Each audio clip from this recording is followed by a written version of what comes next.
Hi everyone! At ito nga ang ating niluto ngayon.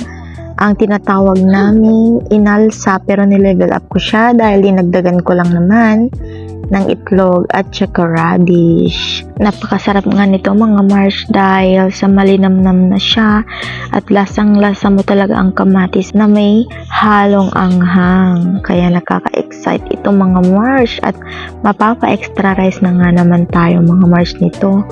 So ngayong araw mga Mars ay tuturuan ko kayo kung paano ito lutuin. So let's begin.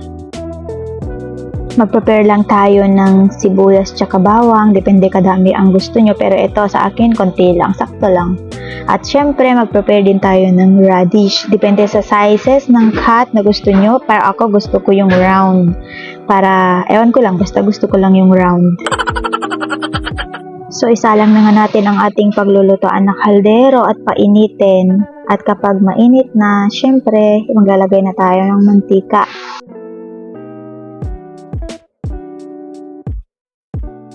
At painitin nga muna natin ang mantika bago natin ilagay yung bawang at saka yung sibuyas. At kapag feeling mo ready na, ilagay mo na ang bawang. At halu-haluin lang ito hanggang sa maging golden brown siya. At kapag golden brown na siya, ihanda na ang sibuyas at idagdag na rin dito sa kaldero. Siyempre halu-haluin ulit hanggang sa maging brownish siya ng konti para mabango yung ating ulam. At pag ready na, pwede na natin idagdag itong kamatis. Ang kamatis mo nga pala ay depende sa size na gusto mo, pero ako gusto ko katamtaman lang. Haluin ito hanggang sa maging parang tila paste yung kanyang texture. Yung hindi na siya ganyan katigas. Yung malambot na siya, tsaka parang semi-paste na siya. At syempre, wag nating kalimutan ilagay na yung ating magic sarap, yung mga seasoning, depende sa mga seasoning na gusto nyo. Pero ako gumamit ako ng magic sarap. Pwede din kayo gumamit ng ginisa mix kung gusto nyo, at saka betsin.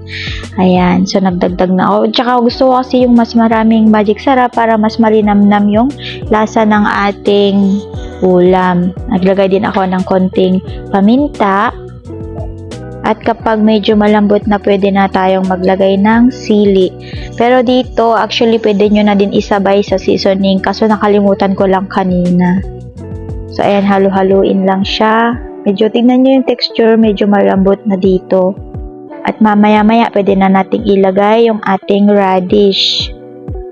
Kung nanonood ka nito, pwede kang mag-comment sa ibaba at para ma-shoutout ko yung pangalan mo sa aking susunod na video. At pag makita mong okay na siya, dagdagan mo na siya ng bagoong, pero wag damihan para hindi siya maalat.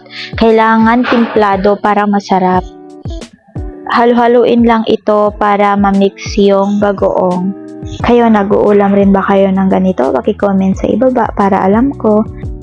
Siyempre, huwag kalimutang tikman. At kung kulang sa asin, dagdagan lang ito ng konti. Pero kapag sakto naman, huwag nang dagdagan. So, ayan, hinalo-halo ko lang para ganun mag-mix yung asin niya sa ulam. Then, after, tikman mo na kung okay na siya. Pero dito, okay na ako dito sa lasang ito. Then, nagdagdag ako ng 2 sandok na mantika. Ito is optional lang, depende lang sa inyo kung gusto nyo. Ako kasi gusto ko yung tomato stew ko is parang may manti-mantika siya, parang feeling ko mas malasya siya at saka mas maganda yung texture niya. So, ayan, para ma-fried ng konti yung ating tomato stew. After nito, pwede na natin ilagay yung ating radish. Kasi ang radish, bakit medyo huli siya? Kasi madali lang siyang lutuin, napakalambot lang niya. So, dapat talaga last siya kapag medyo paste, kapag texture paste na yung ating mantika. So, ayan, halu-haluin lang rin natin para magkalasa yung ating radish.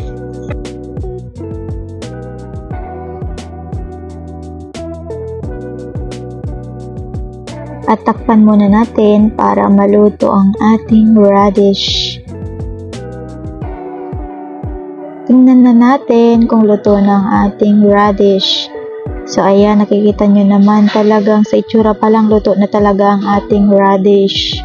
At pagluto ng ating radish, pwede na nating ilagay ang ating itlog na baog. Nga pala, dapat well-boiled ang ating eggs.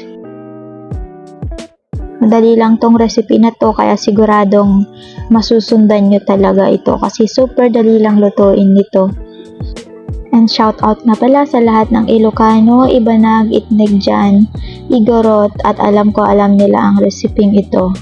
At after nga, ayan na ang ating tomato stew or sa amin ay inalsa.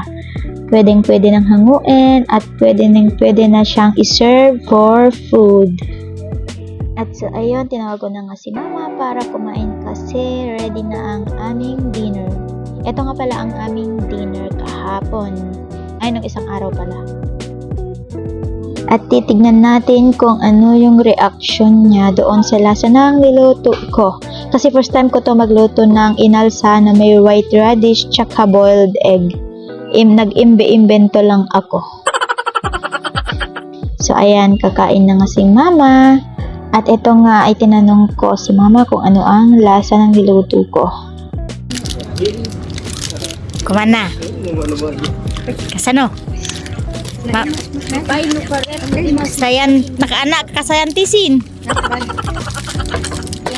Hoy! Apa yan? Naglango yan. Naimas? So, I hope sana magustuhan nyo itong recipe na to at pag niluto nyo to at natikman nyo, please comment down below, let me know kung ano yung lasa para sa inyo. Thank you so much and God bless.